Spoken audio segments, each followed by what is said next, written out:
Nimesh sir, સૌથી પહેલાં તમારા સ્ટોક સ્પેસિફિક ફોકસ જાણી લઈએ. કઈ જગ્યાએ રાખવાની સર સલાહ રહેશે?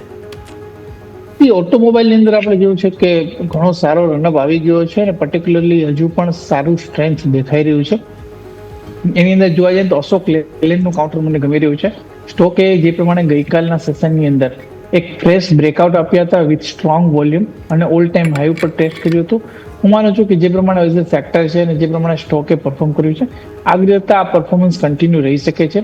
પ્લસ તમે ડેઇલી ચાર્ટ્સ ઉપર જુઓ તો એક પોલ વિથ ફ્લેગ પેટર્નનું બ્રેકઆઉટ પણ આવ્યું છે કે જે ઇન્ડિકેટ કરે છે કે આગળ જતા આ પેટર્ન કન્ટિન્યુએશનમાં રહી શકે છે.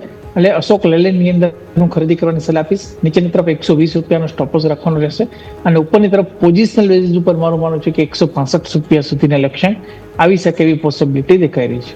165 આગળ લક્ષ્ય બનતા જોવા મળી શકે છે, તો તમે આ ધ્યાન રાખો. અશોક લેલેન્ડ